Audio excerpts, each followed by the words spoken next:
Hey everybody, I figured I'd give a bit of a tour of my sawmill that I just built. I have videos of it running on my YouTube channel already, you can check those out. This is just going to be a walk around, get more in depth. It's not done, probably close to it, but there's definitely more I could be doing to it. You know, it needs a paint job again, but that's okay. So I'll start with the log dog system. These here that I'm moving now, excuse the crappy video quality, these are a system to hold the saw head in place when I'm driving down the road, so this doesn't, so I don't have to ratchet strap, but I can just hook those things up, throw a couple bolts in, and then it'll be secured. So I guess first thing to look at would be the dogging system. I have to move this. The garage isn't big enough for it, so I had to make the tongue removable. This is actually built from a camper frame. The original sawmill was built off of a camper frame. I decided to rebuild it and make my own. This is just scrap metal here. It's a 4" by 3" I believe. 3/8 L channel. Then this is a 3/8 by 2 flat stock, and I just kind of stitch welded it every couple inches. And then here's what the track rides on. And even with just that, you know, and then there's the cross beams. They're just 1/8" 4x2 rectangle tubing. Even with that, it wasn't quite strong enough. Actually, there was a bit of a bend across the whole 14 feet length. It's actually the whole carriage, or the whole system is 19 feet long, so it can basically saw 14 feet lumber comfortably. I added this C channel. This is 6" by, or 5" by 1.5", roughly 3/16 wall. Welded all the way down, just really beefed it up. The axles are out of that same camper. It's like a 1980s, I think it was like a 26-foot camper. They're 3.5K axles, and they were huge axles. I actually ended up shortening them, welding them. You can barely see it, but it's there. Yeah, I welded them right here. Shortened them up, took about 1.5 feet off. Yeah, so here we go, the dogging system. Just kidding, not quite yet. Move this. This is right in the way. There. So, welded these, just rebar. Kind of holds them in place. These are the clamps that lock into the wood. I have all of them on a linkage system. So this is solid bar, greased up. I got grease zerks in them. 2x2 square tubing, mitered at the top, and they're all on a linkage system. That bolt's come loose for some reason, so that they all go to this bar here. These are actually the old pillow blocks for the original saw head. Reuse those. This is a pulley, the center section of a big sheave, 18.5" sheave, kind of like this, cast iron. Just one of these bars cut off in the center section, just to allow me to adapt to this shaft, keyed shaft. And then I welded just another piece of bar, solid 1.1/8", I think, round bar. Welded to cast iron with my MIG welder. It's great. Just preheat it really well and it'll work. It's pretty redneck, but it does the job. So I made this little spring clip system, and you know, different preset levels, so I can go all the way down to nothing. So this would be when you're sawing cants, and you just have your cant go against your cant stop here, or whatever you call it. And then if you want to, you know, saw a bigger lock, of course everything's out of adjustment. Nice. You can go up higher. like that, and they all move. So they're all together. There's a good angle. Saves time. So there they are locked in, and then you got your log. Get it where you want it. These can slide in and out. They need grease again. But the moment you apply a torque up here, they're locked. So it can slide until it catches, then it locks right up, and then you can tighten them down. So that's the premise of dogging. This is a winch, obviously, removable. So if we're winching logs up the rails, which are down here, I just kind of cobbled those together with extra parts I had, and they sit right in this angle iron here. Right like that. So they kind of sit in place, and that allows you to roll your log up. Okay, so now on to the cool part. I don't have brakes wired in yet. Probably should. For a future date. Oh, I also have 6 of these, so I can really get things leveled out if I need to. And then this tong just bolts in with a bunch or 4 hitch pins, 5/8 hitch pins, and that's more than plenty. They just go right into these sockets like that. Nice, terrible plasma cutting job there. Nice. I feel like drilling holes. Let me pull this forward. I have it ratchet strapped to the garage, so the garage door will shut. Alright, get a little better view. The light is not the greatest in here, but here it is. So this is my second version of this Sawhead kind of carriage, because my first mill, they had issues with tracking. It would throw blades because once I tensioned it up, these pulleys would tilt inward, which would tilt the band wheels inward and chuck the blade off the front. So I had to beef everything up significantly. I kind of copied the design from a Kooks MP32 sawmill, from Kooks Sawmill Manufacturing, and they have actually a lot of YouTube videos that help people out. So yeah, here's kind of just an overall walk around. It's my, I guess I'll go system by system. The lifting system, this is kind of recycled from the first version of the mill. Here's another, these are the old band wheels. These band wheels I got from Surplus Center, the sheaves. They're 18.75 pulleys, and they are just the typical Allen wrench or Allen key set screw type and key mount band wheels, versus the ones I have now are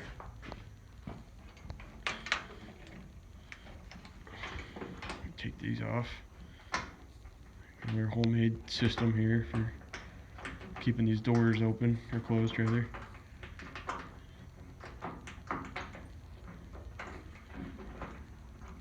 Man, this is gonna be a long video.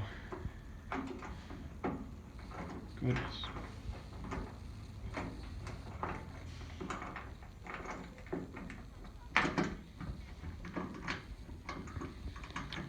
You can skip ahead there, how about that? Or I could just edit this part out. Huh.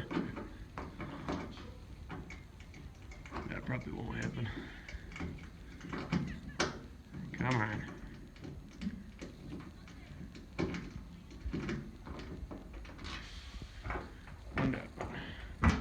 Hey, look at that. Let me open this up. There'll probably be a mountain of sawdust in it. Oh my gosh. That's something that's got to be worked on. Yikes. Okay, we're back. I hit stop accidentally. What I was saying is these pulleys have a, I forget what it's even called, but they attach to the shaft much better, and there's, I think it's like a bushed bore something type pulley. I got these on Granger, I believe. And they take a, I believe it was a B58 belt. not positive. It was a very tight squeeze. So yeah, and they just torque right down on this like split bushing. Basically, that tightens itself, and this bushing is keyed onto the shaft. And this is just a friction fit. It's you know, the ID widens. It's kind of that's the premise of how it works. I need to paint in here, but that's alright. Obviously a lot of sawdust, that's an issue. So my chute was not big enough. My sawdust chute. I kind of had expected this to be an issue when I built it. So I could probably widen that up and make that work a little bit better. But that's for another day. We'll get back to these. Sawhead up and down. I just used cable off of a Harbor Freight winch, and I picked these up online. You can get them at Tractor Supply too. So this gives me a 4-to-1 gear reduction right here. You know, so this is, it starts here. Goodness, you can't see that. There we go. Starts here, cable clamp, works its way down, and it attaches down there. Wonderful. Can't see that either. Same thing on the other side. And these spool up onto a solid bar. You know, I just kind of got them clamped right there so you can't. Goodness, sorry for the video quality. Gosh.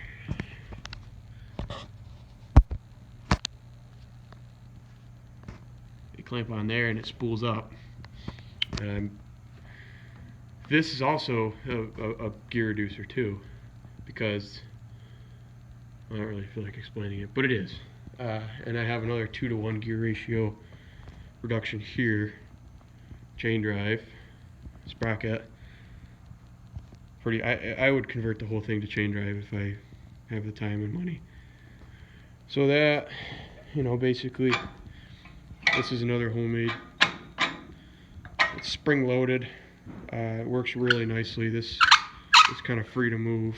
So cranking it up, you just pull the spring back and crank. And every full turn is roughly 1/2 of an inch. So I haven't got a ruler on here yet. Probably should. So I just do 2 cranks and 2 clicks for 1-inch boards. It ends up being a little bit over 1 inch, which is kind of perfect. That's pretty simple, straightforward. Water, blade lubrication, is actually from Country Max. This is my battery cap. I'll in a second. Nice and frozen right now. Covered in crust. It's like a feed barrel I got from Country Max. I don't know really what it is, but it works great for water. I just put a bulkhead fitting underneath of it, like so. You can barely see that, but it's a bulkhead fitting. And it goes right here, just rubber gas line. Here's my flow regulator, garden valve, I think it's called. And then just this is actually a natural gas valve. I somehow jerry-rigged it to fit just the vinyl tubing. So I don't even want to turn it, it's frozen right now, but that goes to your blade. I guess I'll show that. Just hooks in right there and keeps the blade cool. These are the Kooks Retrofit guides. These are great. These are the regular one, not the Mega. You just pump them with grease till it comes out every time you start sawing. These things are awesome. I had homemade ones and they were pretty much garbage. I'll show you those. These are from my first sawmill. That was what I had, homemade, and they worked, but not very well. Not very well at all. So I can move this whole assembly right here with this. Just back that off. This all just walks out. you kind of have to play with it a little bit to get it to go right. And you just crank it down. So yeah, that locks that down. I'm kind of saving this part for last because this is the most complex. Motor, I originally had a Harbor Freight 22 horsepower motor, or 24, something like that. It wasn't very good. It basically blew a head gasket, and you can't buy replacement parts, and I didn't buy a warranty when I bought it early on, so I waited a year before I even fired it up hardly. I had like an hour runtime on it, and it just was running like poop. So I sold that piece of crap and bought this Honda GX 630. It's like a 21 horsepower. And this has a 17. I bought this one with a 17 amp charge coil, which the Harbor Freight motor did not have any coil. So I can keep a battery maintained. It'll charge a battery. You can run a winch, whatever. You just need this charger. It's like a rectifier charge controller. I don't really know what it does, but wire it up the way the manual says, and you're good to go. This is a great motor. Used a marine gas tank. You know, the thingamadoodle there, on-off valve. It's never really had an issue, even though it's kind of meant. This tank will get hot and pressurized with vapor, and I think that's how. And this has a fuel pump too, a diaphragm fuel pump. It's never had an issue with this being non-gravity fed, so you could be have the motor way up high, and it'll still feed it with plenty of gas. So that's awesome system there. Yup. So now onto these guys. Let me get a flashlight. There we go. This. Okay, I'm back. I have light this time. Alright, this is the adjustment side. So this would be the idle side of the sawmill. 2-inch keyed shaft. I think it's either 1018 or 1045. I can't remember. And these I used a different type. Again, these are 2-inch pulleys with a lock collar that came with the the pillow block bearing. These are a lock collar. Last time I had issues with my shaft kind of moving forwards and backwards in the bearing, which is a no-go. Messed up your tracking really bad. This has been rock solid. These I got from Granger too. These are really good bearings, or at least better than the ones I had. So the idea of this is they're like opening a book. I adjust blade tension with this hinge here. So the main structure is, you can kind of see it there, 5-inch I think, or 6-inch. I think it's 6-inch by 4-inch by 3/8 thick square tube, beefy as hell, welded to this back plate, which is this is all 3/8 plate, and there's a hinge, as you can barely see. I'll open it up from the front.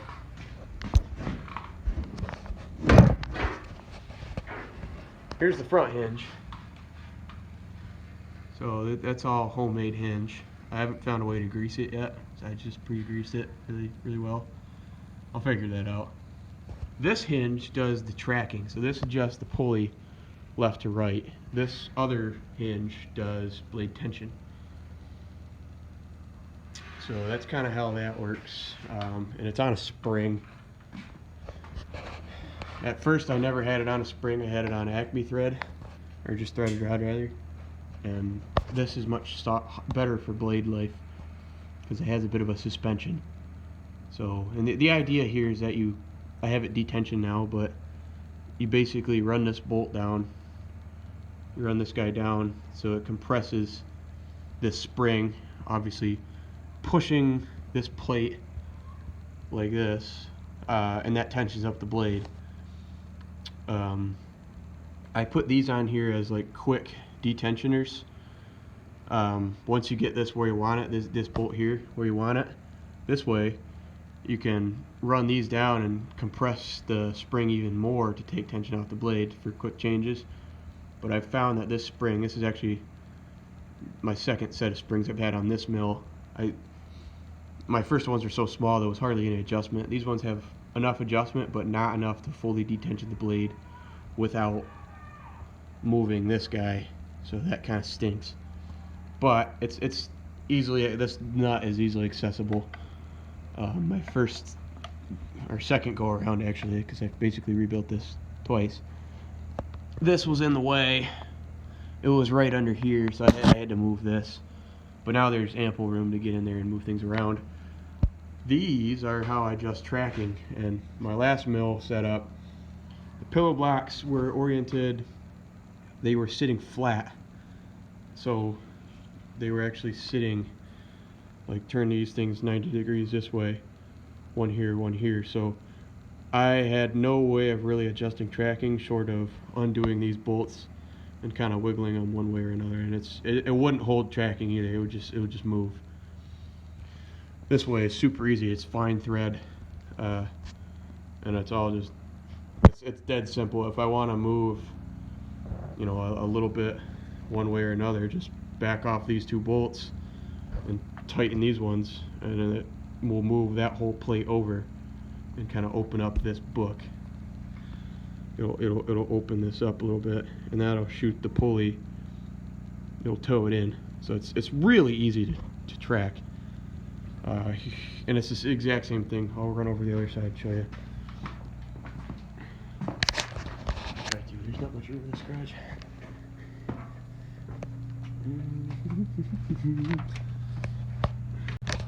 Okay, oops. There it is there. You can barely see that, but it is adjustable. Again, right there. 2 plates, Acme or fine thread rod. You can adjust this whole thing in and out. This side is a little bit trickier though, because it has this third pulley tied to the motor. Same sort of thing. It's the bush board type pulley. Problem being is if you adjust the tracking on this, you shorten the distance to this pulley in the motor, which causes this belt to go slack, which will cause issues with blade engagement. And I'll show you that right now and how I overcame that. One second. Let me zip my way across this mill again. Okay. This lever, it has a couple different choices, which you can't see. My phone's about to die. Can't hardly see. Just kidding, you can. A couple different choices. It's on a spring that's like an eccentric spring, so the spring is from a tractor. Just found it left over. Pulls it and keeps the blade engaged. Up is engaged, down is disengaged. And then when you cross this point, bam, spring tension keeps it disengaged, so it either wants to go down or either wants to go up, which is really nice. So that's tied onto a piece of rebar. Oh man, tied onto a piece of rebar that is on this kind of, can't even really see that.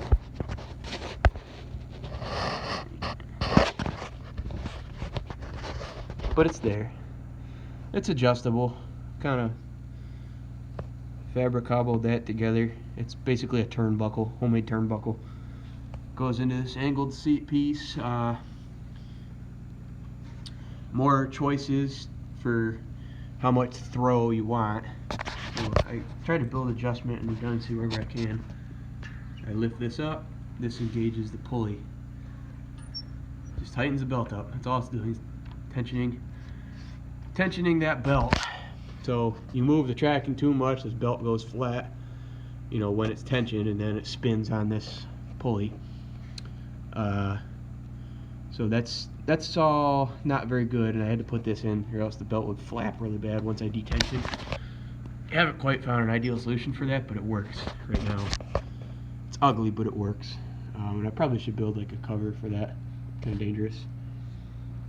Here's the battery. Pretty simple, just for starting, and running that winch. That's all. So to adjust